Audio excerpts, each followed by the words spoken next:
Hello မင်္ဂလာပါရှင်ပန်ကိတ်တဒါပါဒီနေ့ကတော့လေတဒါကဒီတဒါရဲ့YouTube channel မှာပေါ့နော် podcast ပုံစံမျိုးလေးနဲ့တဒါကဒီအစီအစဉ်တစ်ခုကိုတင်ဆက်ပေးချင်ပါတယ်အဓိကကတော့တဒါဒီ relationship နဲ့ပတ်သက်ပြီးတော့ပြောသွားမယ်ပေါ့နော်ဒီ podcast မှာဒီ podcast ကိုလုပ်ဖြစ်တဲ့ရည်ရွယ်ချက်ကလည်းပေါ့နော်တဒါတို့ရဲ့ဒီဖန်ကိတ်တဒါဆိုတဲ့ Facebook page မှာပေါ့နော်တဒါကဒီ relationship နဲ့ပတ်သက်ပြီးတော့မှဒီအကြံပေးတယ်ဆိုတာထက်ပေါ့နော်ဒီအကြံပြုတဲ့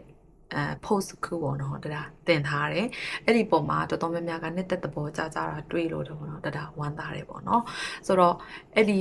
ဖန်ကိတ်တဒါရဲ့ဒီ page မှာပေါ့နော်တင်ထားတာမဖတ်ရသေးရင်တော့ပြီးတော့ဝင်ဖတ်ကြည့်ပါပြောထားတာတော့အဓိကကတော့တဒါတို့ဒီ relationship တစ်ခု fail ဖြစ်တယ်မအောင်မြင်ဘူးဆိုလို့ရှိရင်တဒါတို့ကဒီနောက်ထပ် relationship တွေအများကြီးပေါ့နော်လက်ခံပြန်စတင်အဲ့လိုမျိုးတွေလောက်တာထဲပေါ့နော်ကိုအရင်ဦးဆုံးခဲလောက်ပါကို healing ဖြစ်အောင်လုပ်ပါလို့တဒါအကြံပြုထားတဲ့စာလေးပေါ့နော်အဲ့ဒီဟာသင်ပြီးတော့မှတဒါ message တစ်ခုရတယ်ပေါ့နော်ဒီနေ့မှာပေါ့နော်အဲ့ဒီ message မှာဗာပြောထားလဲဆိုလို့ရှိရင်ဒီဒီညီမလေးอ่ะပေါ့เนาะသူ relationship ကို10နှစ်ကြာသူတည်ဆောက်ခဲ့တယ်ပထမ relationship မှာပေါ့เนาะအဲ့ဒါလည်း fail ဖြစ်ခဲ့တယ်ပေါ့เนาะပြီးတော့နောက်ထပ်တစ်ခုကနောက်ထပ် relationship ဒုတိယတစ်ခုစတင်တဲ့အချိန်မှာလည်း4နှစ်ကြာတယ်ပေါ့เนาะအဲ့ဒီဟာလည်းပဲ fail ဖြစ်ခဲ့တယ်ပေါ့เนาะသူကနေပြီးတော့မှပြောထားတဲ့စာထဲမှာသူဘာပြောထားလဲဆိုလို့ရှိရင်ဒီ relationship တွေမှာပေါ့နော်သူ့ဘက်ကပေးဆက်တယ်သူ့ဘက်ကအတတ်နိုင်ဆုံးကူညီတယ်ထောက်ပံ့တယ်ဒီကောင်လေးကိုပေါ့နော်ပြီးတော့ဒီကောင်လေးကအမြင့်ရောက်သွားတယ်အဲ့ဒီမှာမှသူ့ကိုပေါ့နော်ဒီလိုမျိုးသူနားလေပေးလှုပ်ပေးစူးစမ်းပေးရတာနဲ့ပေါ့နော်သူ့ကိုအဲ့လိုမျိုးလန့်ခွဲသွားတဲ့ပေါ့ဖောက်ပြန်သွားတဲ့ပုံမှာပေါ့နော်သူအရန်ခံစားရတယ်ပေါ့နော်အဲ့ဒါကိုသူရေးထားတယ်ပေါ့နော်ဆိုတော့အဲ့ဒါနဲ့ပတ်သက်ပြီးတော့မှတရားအနေနဲ့ပြောချင်တာကတော့လေဒီပထမတစ်ခုကလူတစ်ယောက်မှာကလေဒီလူတစ်ယောက်မှာကလေကိုနဲ့တွဲနေတဲ့အချိန်မှာတရားတို့ငငယ်တုန်းကဆိုလို့ရှိရင်တိတ်မစင်စားမိတဲ့အရာတစ်ခုရှိတယ်အဲ့ဒါဘာလဲဆိုလို့ရှိရင်ဒီလူကကိုနဲ့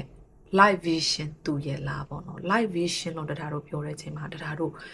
လူတွေအမျိုးမျိုးရှိတယ်ကိုကြိုက်တဲ့ဟာနဲ့သူကြိုက်တဲ့ဟာမတူဘူးသူကြိုက်တဲ့ဟာကိုမကြိုက်နိုင်တာလဲကိုသူ့အဖြစ်ပြောမရတော့လို့မျိုးကိုကြိုက်တဲ့ဟာကိုသူမကြိုက်နိုင်တာလဲကိုသွားပြီးအဖြစ်ပြောလို့မရဘူးပေါ့နော်ဒါပေမဲ့တရားတို့အဲ့ဒါကိုလေငဲရွယ်တဲ့အချိန်မှာတရားတို့အဲ့ဒါတွေကလေမစင်စားမိတာရှိတယ်လို့မျိုးဘယ်သူမှမပြောပြတာလည်းရှိတယ်ပေါ့နော်ဆိုတော့ပြောချင်တာကတချို့တွေကမျက်စိတဆုံပဲကြည်တာရှိတယ်တချို့ကမျက်စိမျက်တောင်မွေတဆုံကြည်တာရှိတယ်ပေါ့နော်ဆိုတော့ကိုရီ relationship ထားပြီဆိုလို့ရှိရင် honeymoon stay flirting stay အဲ့ဒါတွေရောထားလိုက်ပါတော့စကားတွေပြောကြည့်မဲဒါကတော့ relationship တိုင်းမှာစတင်ကြရတာကြီးပဲပေါ့နော်အဲ့ဒီမှာကိုကတကယ် seriously ဒီလူကိုဘဝထဲမှာကိုစလက်ခံတော့မယ်ဆိုလို့ရှိရင်သူကဘဝကိုဘယ်လိုဖြတ်သန်းနေလဲအဲ့ဒါကိုကြည့်ဖို့လိုတယ်လို့တရားကအကြံပေးချင်တယ်ကိုတိုင်းလည်းပဲအဲ့ဒါတွေကြည့်ခဲ့ရမှမသိဘူးပေါ့နော်ပြောချင်တာကဒီလူကကိုနဲ့အတူတူဘလောက်ထိသူဘဝကိုရှေ့ဆက်ချင်လဲအဲ့ဒါကိုတရားတို့အဓိကကြည့်ရမယ်ပေါ့နော်ဆိုတော့ तू ကဒီလိုလေးပဲထားချင်တယ် relationship ထားမယ်အဲ့လောက်ပဲပြီးသွားတယ်ဆိုလို့ရှိရင်တော့ကိုကလည်းဒီလိုပဲကိုလည်းလိုချင်တယ်ဆိုလို့ရှိရင်တော့အဆင်ပြေတယ်ဆိုပေမဲ့ကိုကတကယ်လေးလေးနက်နက်တွေးတဲ့ချိန်တွေးတဲ့လူဆိုလို့ရှိရင်တော့ဒီလိုလူမျိုးတွေကကိုကအဆင်မပြေဘူးပေါ့နော်ပြီးလို့ရှိရင်သူကကိုနဲ့ live ကိုနောက်ထပ်တစ်နှစ်အတွင်းဘာဖြစ်ချင်တာလဲတူစူးစမ်းချင်တာလားနောက်ထပ်တစ်နှစ်အတွင်းတူစူးစမ်းချင်တာလားဆိုတာလဲမူတည်တာပေါ့နော်သူ့အတွက်ပဲသူကြည့်မယ်သူကြီးပဲအမြင့်ပြန်ပြီးတော့ကိုရဲ့ဘဝတိုးတက်ဖို့တက်လန်းတွေအတွက်ကိုမစားနာဘူးကိုဘက်ကိုမကြည့်ဘူးဆိုလို့ရှိရင်တော့လေအဲ့ဒီလူကလည်းလေရေရှည်ရလေအဆင်ပြေမှာမဟုတ်ကိုထားသွားမှာတေးချတယ်ပေါ့နော်ဆိုတော့ပြောချင်တာကတရားတို့အဲ့ဓာတွေကိုလေငငယ်တုန်းကလေမကြည့်ခဲ့ဘူးအချိန်တွေကုန်ပြီးတော့လူတယောက်အချိန်တွေကုန်ပေးဆက်အဲ့လိုမျိုးတွေလုပ်ပြီးတော့မှလေပြောချင်တာကလေကျေးဇူးတစ်သက်ပြီးတော့မှလေတစ္ဆာရှိတဲ့လူတွေအများရှိတယ်ဆိုပေမဲ့မတစ်သက်တဲ့လူတွေဆိုလို့ရှိရင်ခုနညီမလေးလိုမျိုးဆိုလို့ရှိရင်12နှစ်ကြာပေါ့နော်သူ့ရဲ့ငယ်ရွယ်မှုသူစူးစမ်းရမယ့်အသက်အရွယ်တွေကလေကုံဆုံးသွားတယ်တိလားပြောချင်တာဆိုတော့ဒါမိန်းကလေးတွေကိုအားပေးချင်တယ်ကိုလည်းအမြင့်ရအောင်လုပ်ပါကိုသူများကိုကူညီတယ်ထောက်ပံ့တယ်ဆိုတာလေမကောင်းတာမဟုတ်ကောင်းတယ်ကုသိုလ်ရတယ်တိလားဒါပေမဲ့ကိုလည်းပဲစူးစမ်းပါ အမြင့်ရအောင်တွားပါကိုဖြစ်ချင်တာပါလေကိုအိမ်မက်ကို chase လုပ်ပါပေါ့နော်ကိုအိမ်မက်ကိုအိမ်မက်နောက်ကိုပြောချင်တာစူးစမ်းကိုအိမ်မက်နောက်ကိုလိုက်ပေါ့နော်အဲ့လိုမျိုးတရားကတော့အကြံပေးချင်ပါတယ်လို့သူအမြင့်ရောက်ပြီးတော့ကိုကအောက်မှာပဲနေတဲ့အချိန်မှာကိုရီမြင်တဲ့အမြင်တွေကမတူတာတွေဖြစ်တတ်တယ်ပေါ့နော်အဲ့ဒီအချိန်မှာပဋိပက္ခတွေဖြစ်တတ်တယ်ဆိုတော့တရားပြောချင်တာကတရားဥပမာပေးရမယ်ဆိုလို့ရှိရင်လေတရားရဲ့သဝန်းဝယ်ရှိတယ်သူက psychology တွေပါတယ်နဲ့ကြောင်းပြီးထားတယ်သူအများကြီးစီးပွားရေးလေတော့ဟာသူလုံနေတယ်အများကြီးအောင်မြင်တယ်သူ့ရဲ့ကောင်လေးကဘာမှပဲအလုပ်လုပ်တယ်ဘာလုပ်တယ်ဘာထဲနဲ့လုပ်ရတာကိုသူနှစ်သက်တယ်ဒါပေမဲ့တရားရဲ့ဒီဖက်ကမင်းကလေးကဒါယူ proud မဖြစ်ဘူးတိလား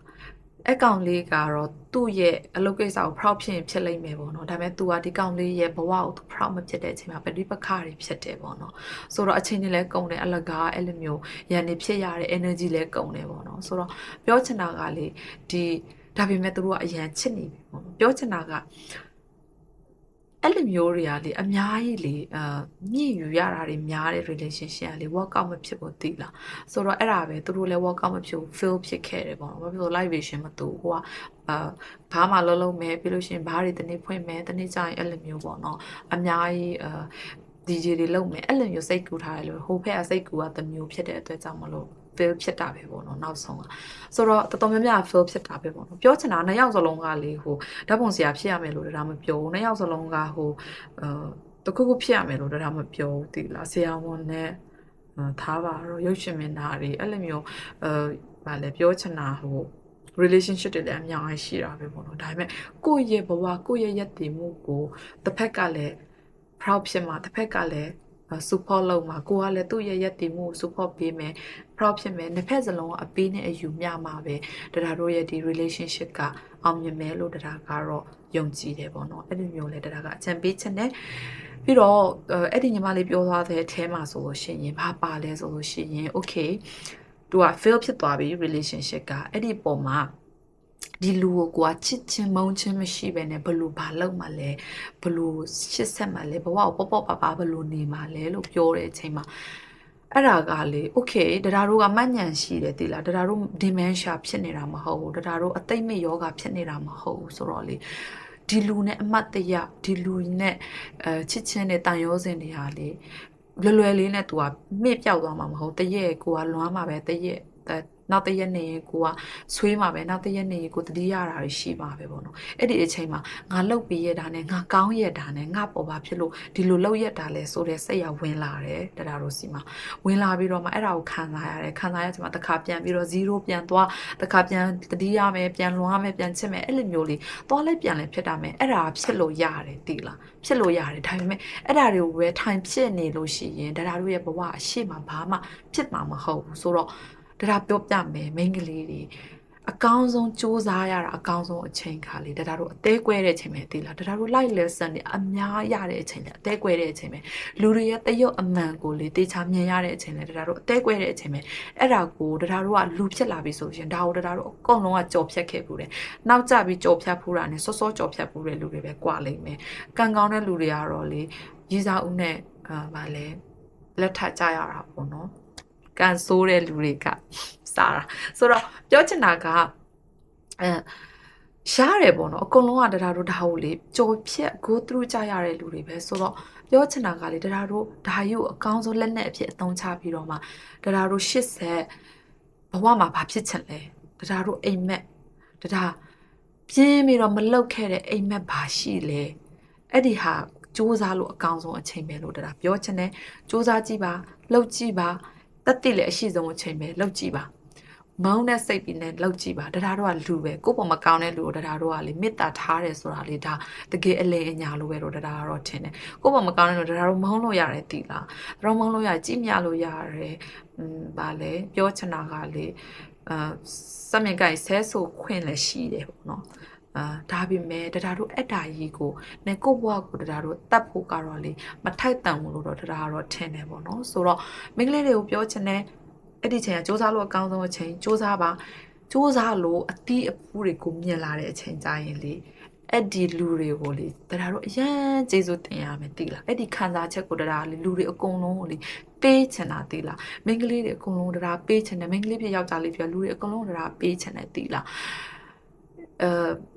ပြောချင်တာကလေတရားတို့တကူးတကသွားပြီးတော့မှလေဟိုကလက်စားချေဖို့မလို့သိလားကလက်စားချေ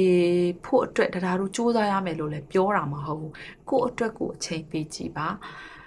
ငိုချင်လားတတိရတဲ့အချိန်ငိုချင်လားငိုလိုက်လွမ်းတဲ့ချိန်အရက်တောက်ချင်လားတောက်လိုက်ပြောချင်တာလေလှုပ်လို့ရတယ်ဒါပေမဲ့ကို့ဘဝကိုချစ်ပါကိုမိဘတွေကိုချစ်တဲ့သူတွေကိုတတိရပါပြီးလို့ရှိရင်everything ကပေါ့နော် happens for a reason ပေါ့နော်ပြဿနာဘာအကြောင်းပဲဖြစ်လာအကျိုးအကြောင်းကအကုန်လုံးရှိတယ်ပေါ့နော်ပြောချင်တာကလေကောင်းတဲ့အရာတွေကလေတရားတို့ဘဝထဲကိုရောက်လာခြင်းလို့ရောက်လာမှာမို့လို့ဒီအရာတွေကထွက်သွားတယ်လို့ပဲကျေးဇူးတင်လိုက်ပေါ့နော်တရားကိုယ်တိုင်လည်းအဲ့လိုပဲကျေးဇူးတင်တယ်တရားတို့ကိုရီးယားကားတွေထဲမှာတွေ့ဖို့မယ်အပြင်မှာလည်းတွေ့ဖို့လိမ့်မယ်ကိုယ်လည်းမချစ်ဘူးနော်ကိုယ်လည်းမေတ္တာမထားနိုင်ဘူးကိုယ်လည်းစေတနာမထားနိုင်ဘူးဒါပေမဲ့ကိုလည်းဒီ relationship ကနေလွတ်မြောက်ခွင့်မပေးဘူးနှိပ်စက်တဲ့ relationship တွေတွေ့ဖူးကြလိမ့်မယ်အဲ့ဒီဟာတွေထက်အဲ့ဒီလူတွေထက်တရားတို့ရဲ့ဘဝကအများကြီးတာတယ်အများကြီးတာတယ်လို့မပြောဘူးအများကြီးတက်တာတယ်ပေါ့နော်အဲ့လိုမျိုးပြောချင်ပါတယ်အသေးကွဲလေကိုယ်စိတ်နဲ့ကိုယ်ကွဲလို့ရတယ်ပြောချင်တာကတတိယလည်းမုံလည်းဆဲဆိုချင်လည်းကိုယ်စိတ်နဲ့ကိုယ်အနည်းဆုံးနေလို့ရတယ်အဲ့ဒီအတွက်တရားတို့ကthankful ကျေးဇူးတင်ရမယ်လို့ပြောတာမဟုတ်ဘူးအဲ့ဒီအတွက်တရားတို့ကိုစူးစမ်းပါတနေ့ကြလို့ရှိရင်ငါ့ကိုခြံထားတဲ့အတွက်ကြောင့်မလို့ကျေးဇူးပဲနော်ဆိုတဲ့စကားကိုလေပြောချင်တာအဲ့လိုမျိုးဖြစ်လိမ့်မယ်သိလားဆိုတော့တရားအဲ့ဒါလေးပဲပြောချင်ပါတယ်ပြီးလို့ရှိရင်ပပနဲ့ဘဝကိုဘယ်လိုမျိုးဖြတ်တန်းသွားမှာလဲဆိုလို့ရှိရင်တော့လေတရားတို့အောင်မြင်သွားတဲ့အချိန်ကြာလို့ရှိရင်တရားတို့အောင်မြင်ပြောချင်တာ president တွေဖြစ်ရမယ်ပြောတာမဟုတ် prime minister ဖြစ်ရမှာမဟုတ် company တွေကြီးတွေပိုင်ရမှာပြောတာမဟုတ်တရားတို့အိမ်မက်တွေတရားတို့ဖြစ်ချင်တဲ့လူတွေတရားတို့ရဲ့ဒီအရင်ကdataထက်ကောင်းတဲ့ data ကောင်းတဲ့လူတစ်ယောက်အဖြစ် version ပေါ့နော်ကိုပြောင်းလဲသွားနိုင်တဲ့အချိန်ကြာရင်လေအဲ့ဒီဟာကြီးကိုလေကိုအရန်ကြီးပြောချင်တာကကျဉ်နှက်ပြီးတော့ဒီဖြစ်ပျက်ခဲ့သမျှဟာတွေကလေtiny piece of trash ပေါ့နော်အမိုက်စာတေးသေးလေးတစ်ခုလိုမျိုးတရားတို့ဘဝမှာဖြစ်လိမ့်မယ်သိလားဆိုတော့အဲ့ဒါလေးကိုပဲတရားတို့ပြောချင်ပါတယ်ပြီးတော့တရားရဲ့စာထဲမှာပေါ့နော်တရားပြောထားသလိုမျိုးပဲဒီ post မှာပေါ့နော်ဘယ်အချိန်ထိဒီလိုမျိုးနေပြီးတော့မှ relationship တစ်ခုကိုပြန်စရမှာလဲလို့တချို့ကတော့မြင်ကြတယ်ပေါ့နော်အဲ့ဒါတော့လေတယောက်ပေါ်မမှုတည်ဘူးတယောက်တရားတုံးက4-5နှစ်ညီမလေးလည်း4-5နှစ်အဲ့လိုမျိုးမဟုတ်ဘူး